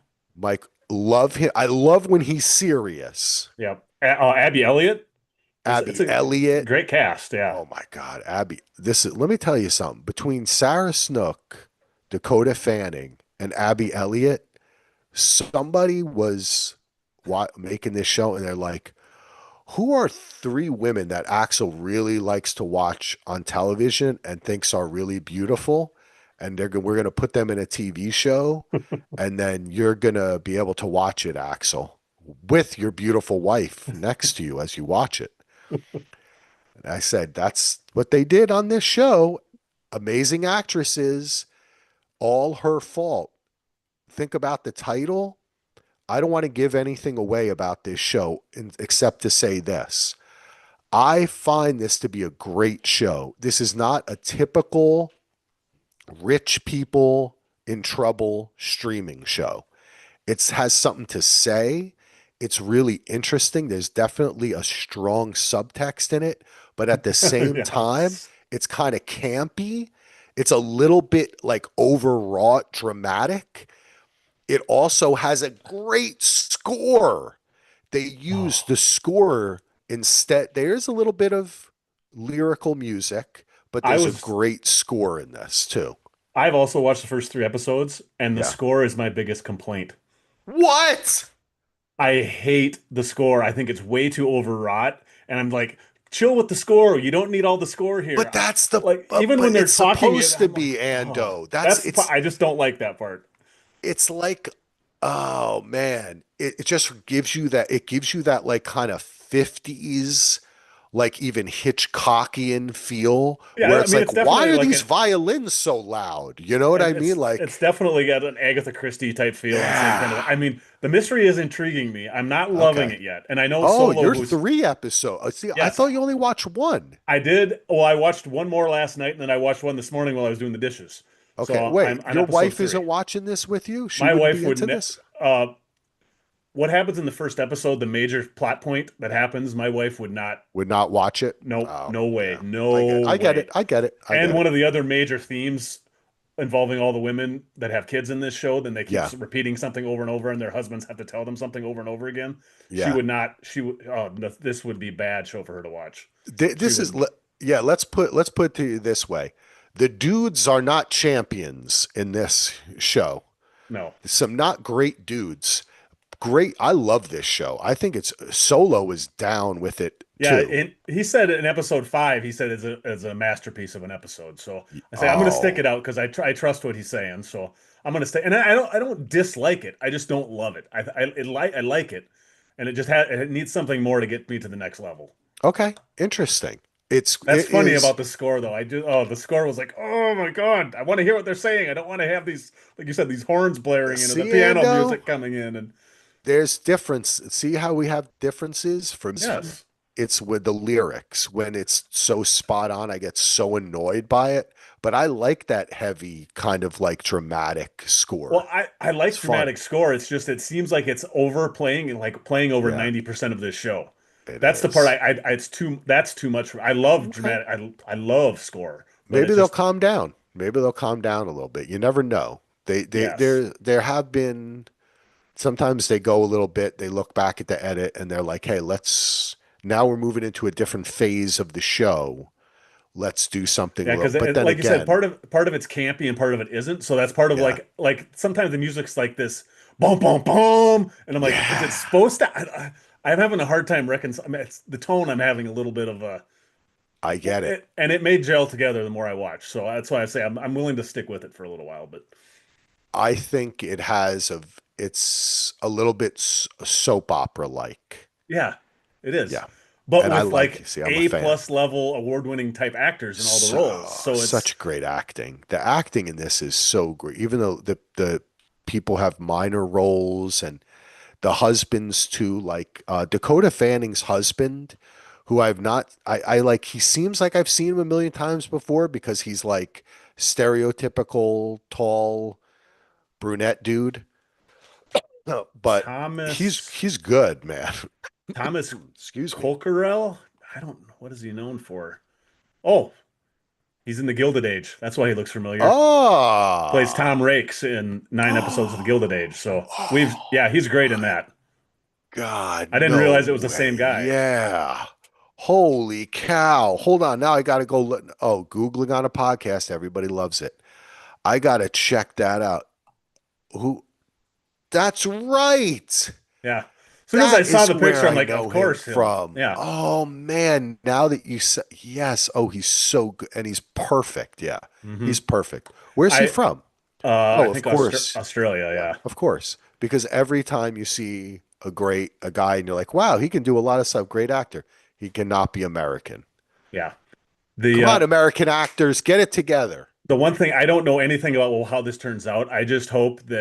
I really hope that Jake Lacy is not behind the whole thing. Like the big reveal is Jake Lacy was involved because Jake Lacy is one of those guys. Every time I see him, I think he did it. No matter what show it is, he did it, or he's the asshole, or he's whatever. I Not hope me. to hell they do not. I Every think he's a time great. I think he's a great actor. I always, for some reason, I always think he's going to be the bad guy. So every time I see him, I say to myself, it's not his fault. he's too Come on. beautiful. He's a nice. Look at those big teeth. How could it be him? Yes. Where did I first get to know Jake Lacy? I got to think about what was the show that I watched that first, well, he was on Girls, I remember. He was, what show it was? Oh, that's what it was. I knew him from Okay. The Office. This was the first time I saw the American Office. He had a pretty big supporting role. That was the first time I remember really Okay. seeing him. For me, it was the show Billy and Billy. Did you ever see that show? No, I do not. Okay, this was a really weird, really weird show. I'm laughing because I'm going to tell you what the show is about with Adam Brody and an actress named Lisa Joyce. And so it turned out that they are step siblings that fall in love. And they have been fooling around since they were like kids. Oh, Neil LaBute, of course. Yeah. Now it all Uh-huh. checks out. And let's just say that there is a revelation in later episodes, which makes Uh, it even cringier of course there that they is. may not be stepsisters, stepbrother and sister. Uh-huh. I should say they're stepsisters, they're stepbrother and sister, they're step siblings. But yeah, that was Adam Brody. Yeah, that aired on USA Network. It was a real for 2 seasons. Oh. It was really weird. Hmm. Yeah, Yeah, I it see was it a here. 8 episodes. Huh. right. Was it 2 seasons or what? Did it? Yeah, it says 2 seasons, 8 episodes. But then the next, oh, that's interesting. Okay. Anyway, um, Oh, Audience so Network. It was the original. It looks like the Audience yeah, Network on that's what I thought. DirecTV. Okay. DirecTV Audience Network. Okay, then it switched to USA, maybe? I don't know. Or maybe it's Hmm. just USA is the country. I was reading Oh, that something could be. Yeah. that could be. So anyway, all her fault. I would highly suggest it. I think it's very fun. Um, I think it has a lot of interesting elements to it. And it has Jake Lacy and a great cast. And Ando, I do want to go eat some lunch. I don't want to keep you for more than 4 hour podcast, even though I Yes. know we could talk all day. I do want to I'll mention one thing, then then you take us out with something you want to talk about. I'll just quickly say that yesterday, my family and I went to get some sushi. We went to celebrate my wife's new job. She got a new job. Very excited about that. Yay. And Lachlan getting into basketball. Awesome. Lachlan's the best. Gonna kick ass. And then we went to see Predator Badlands. And my review of Predator Badlands is fucking awesome, bro. Go see Predator Badlands because Elle Fanning, Dakota Fanning's younger sister, is awesome in it. Everybody, I want to shout out the guy who plays the main Predator. This movie takes all. in the same, it's so exciting. Let me just say, Ando, I'm not Mr. Nostalgia. You know me. I'm Yes, I not would say Mr. Nostalgic you're not person. quite anti-nostalgia, but you're not far away from that. Oh, I'm probably anti-nostalgia. Oh, you still have it sometimes. That's what I'm saying. You're not completely anti. Well, we all can have, you see, this is the thing is having nostalgia is a natural human emotion and It might just be the experience. topic because like for NFL pods, you're just fine with nostalgia. It's well, because that's a little bit different. See, to me, it's different. Like, we should look up what nostalgia. I think nostalgia is a yearning for the past. I think that is what the definition of nostalgia means, that you yearn to have that past again or to Yep. somehow recapture that You're right. feeling. A wistful affection for the past. Right. Okay. So I am anti nostalgia. I am not anti history. I love Hmm. history. Yeah, okay. I'm pro history. We should all understand our history. We just don't have to fucking relive it. I'm good. Like, let's move Yes. on and do new things, is what I should say. So, this takes something that people have nostalgia for, and transforms it, to me, into something new and useful, Good. right? As is said in this film, a tool. And we move forward, and it opens up and broadens and breaks away the foundations of the nostalgia and creates something new, just Good. like Alien Earth did. Good. And it's That's amazing. It is so I much fun. And I have zero bad things to say about this movie. And the actor's name is Demetrius Kola-Amatangi, uh, who plays Deck, the young predator. hmm I ain't going to give anything away That's except to good. say, did you like the Hulu Predator Yes, cartoons? we talked about it this summer. Yes, I did Yes, love it. that's right. We did. Yes. Well, Ando, this is like an hour and 40-minute live action Version one of those. version, better, of like the best one of those. Well, I know It's Trachtenberg had so said good. that was kind of going to be like his test run for the actual Yeah. film. So, Oh, and he I'm directed both. so So, happy. Lachlan loved it. Perry loved it. I loved it. It's awesome. that is very good news because Predator is always one of those franchises where I most of the stuff they've done I haven't loved, but I've always seen the potential and I knew there could be something great in that series, and it just hadn't really happened. Besides the first one, which I loved, the rest of them I'm very mixed on. So I'm excited to hear that.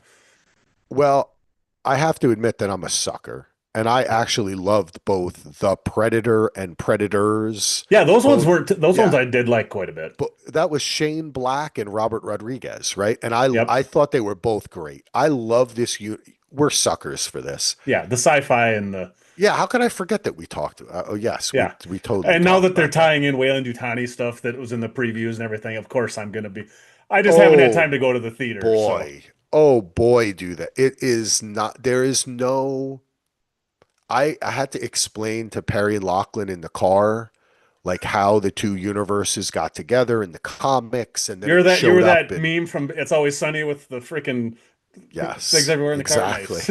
And then I was explaining how kids across the world in Predator 2, when Danny Glover goes in the ship and sees the alien head, and we all went, holy fuck, what the fuck? Uh-huh. And then they did Predator versus Alien and Predator versus Alien Requiem. And so I went through the whole thing. This is the full realization of the joining of those universes.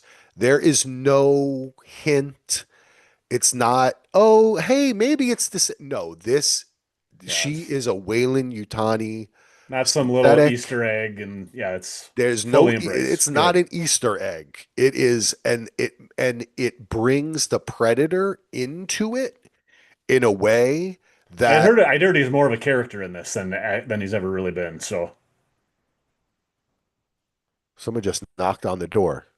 Hello? I don't know what that was. Anyway, maybe it's my son. Maybe he's like, feed me, Seymour. Probably is. He's that age, so that's he's probably due.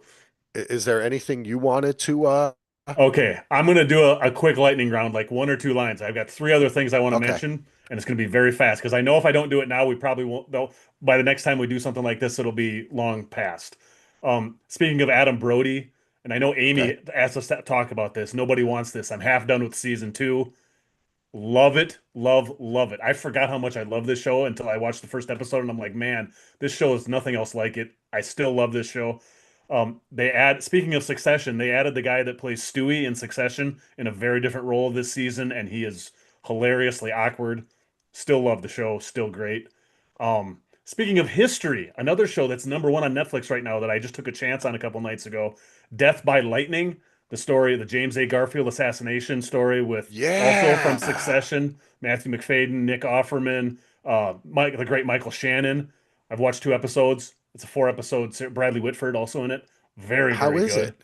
I loved it. The first episode I Oh, really, really loved. If you're a history buff, you're really gonna love it. I okay. At I'm least gonna the first two watch episodes this. I loved. It's really easy to watch, really Yeah. fun.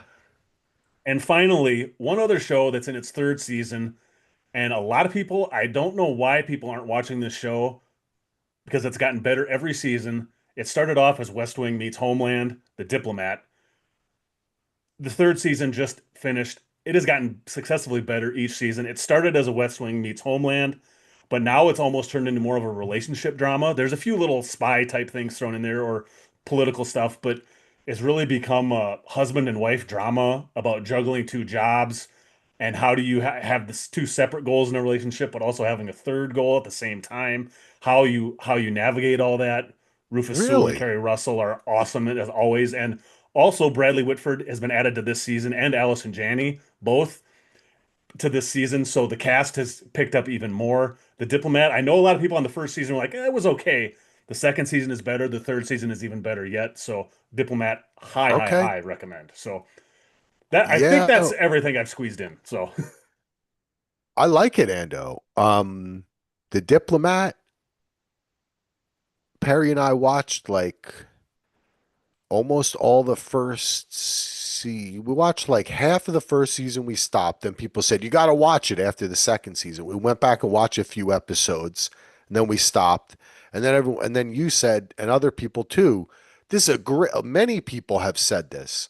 So mhm. we will at some point go back. It's just tonally, the first couple episodes and really threw me. It was just weird. I didn't know whether it was a comedy and that's or what it was, a but lot of it is kind of like the same thing we've said about Mayor of Kingstown, where in the first season they haven't really figured out what like okay. how to streamline it, and they now have figured out what the show is, and it's all the stronger for it. And it's We'll like do. We'll jump back the in. second season, Michael McKean has a big role as well. He's Oh, also always awesome, nice. and so the cast is that's populated with actors everybody loves. So it's also one that's not it's not super dark. There's darkness to it, but it's easy to watch. It's easy to enjoy. You don't. It's not a theorizing show or anything, but it's very easy to watch, and I highly highly recommend it. It's a fun show. That's what show my wife and I do. She actually binged it all like before I even got a chance to start it, and then she rewatched it with me while I was watching it again. She loves it so much. So, Well, I we will get back to that because I know a lot of people like it. And of course, I'll never forget when I was in the one time I went to Sundance mm. and I was sitting on a bench having a cigarette, Oh yes, sorry. just sitting there. This beautiful woman sits down next to me on this bench in the middle of nowhere, was just sitting there. She looks at me, I look at her, and I go, holy fuck, that's Carrie Russell. She is gorgeous in like, I mean, you could, I She's met a gorgeous in lot this of, show too. Yes. yes, I met a lot of actors and actresses in real life, Ando, as you well know. Hmm. And sometimes you meet somebody, you're like, that's like a regular person. And then sometimes you're like, wow, this person could walk into a room and get a role. That's Carrie Russell. She has the Kavorka, as they say. She turns to Yes. me and she says, do you know where anywhere where I could get a good massage? And I have thought the rest of my life She gave you the about, in and you blew it. what the fuck I was doing because I felt horrible because I was suffering from I was smoking a cigarette while having altitude sickness. Okay. And I was really high too. And I was like, I have no idea. I don't know. I'm just in here from Jersey. And I started talking to her a little bit and then she left. And then later I thought to myself, did Carrie Russell just ask me to give her a massage? What the Sitting in the middle fuck of did a park with no one I, else there, I one should have bench. been She like, walks up and yeah, sits on the bench next to you. What? exactly. I mean, I can't get a should lot have, more obvious than that. you know what I'm saying, man? She has a type. I should have looked up what her husbands look like. Well, She just she's like, married to the guy from The Americans, the guy who played her husband in The Americans. They got married. I'm almost positive. Matthew Reese. What's his name? no, he's married to Claire Danes. Are you sure? Yeah, isn't he? I don't think so. Wait, am I wrong about that? Who's Matthew Reese' Yeah, he's wife? married to, they're Oh, married. he's married to Matthew Reese Carrie Russell. and Oh, Carrie that's Russell are right. married. Who is Claire Danes? Oh, he's in that show with Claire Danes. Yeah, The Who is Americans. Claire Danes married to? Oh, she was Uh, married to Billy Crudup, oh yeah, there you go. right? That's the famous couple. Okay, yeah, Yep. you're right. There. Oh, yeah, of course. Oh, that's right. The Americans are married. Well, I don't look like anything like him. I'll tell you No. that. Though I guess, I don't know. I am a strapping young man at that time. That was 30 years ago almost. Um. Anyway, uh, I we will the diplomat is one that we should definitely get back to. I did want to shout out Manny, who said, I want to recommend the game Dispatch, kind of like an interactive Telltale type of game. Mm. Interesting. Yep. Um, Sheila says, have you watched The Chair? So does Richard. The Chair Company, not Yeah, the chair, the Chair Company. that's the one Okay. with the that comedian that was on SNL for a while, right? I can't think of his name. I always Tim Robinson. Is that his? Yes. Um, I have watched a bit of this show. I'm gonna go back to it. I love that HBO and at some point HBO Warner Brothers is going to get sold and we're going to have a podcast where we it's a very scary time in the world of TV and film. It could be or maybe not. We'll see Yeah. because oh gosh. Anyway, it's awesome that HBO makes shows like this, like The Rehearsal, The Chair Comp, like these kind of strange. This is like a cringe That's what comedy I was going to show. say. I call them cringe comedies. Is Yeah, kind of this is really tough. This guy is really good at this too. He is really good at making himself like really embarrassed and look like a fool in front of and people. make the audience feel extremely uncomfortable at Yeah. all times. Yeah. So it is. I will definitely watch this show. I'm glad it's been brought up. I was a huge fan of The Rehearsal as well. And he did it. He did another show. Didn't Tim Rob, what's his name? Is it Um, Tim Robinson? Tim Is his Robinson. name? Yeah. You think you can leave? I think was his big show on Yes. Netflix, I isn't think it? you can leave now or so, right? Isn't that Yeah. what? I think you can leave. I Um, think's the name of it. Yeah. yeah. And he was on SNL for a couple of years and was a writer there for quite a while. He is because he looks just like some like dude, right? Yes. And he really plays into that. Oh, that's right. He did Detroiters as well, which I really liked a lot.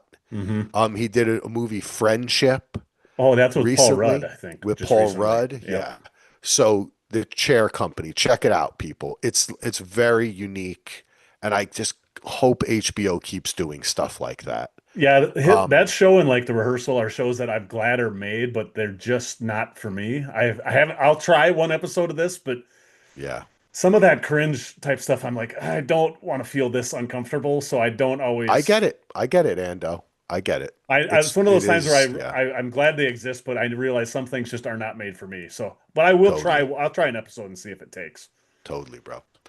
Um, and Aaron also said pluribus, which we also talked about. So we talked about the things people want to talk about.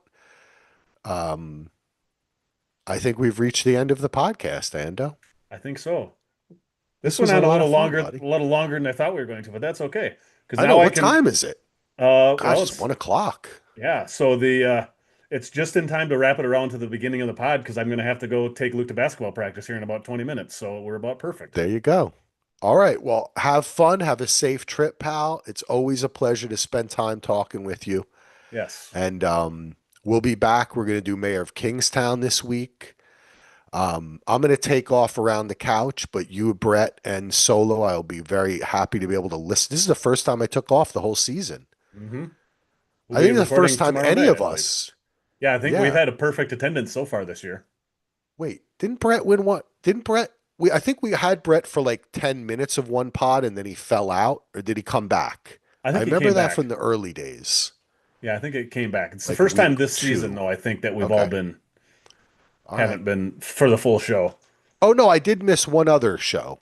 One other because I did that podcast, remember? That's right. And you were on the show for like 2 minutes, right? Like right at the That beginning, is right at the true. end. Yes. I don't think I'm going to do a pod this week, but I will send in my picks and have hopefully I don't know, man. We got to beat Solo somehow, dude. This is getting to be We'll send Brett and do a Tanya Harding, maybe. there we go. I like that's a very good idea. We need help. I really need help. Next on Around the Couch. Yes. All right, you're the best, Ando. Thanks for everyone for listening. Grandpa James, you're the best, bro. Hope you have a good day. Enjoy yourself. We'll talk later. Peace out, everybody. Wait, how do I stop?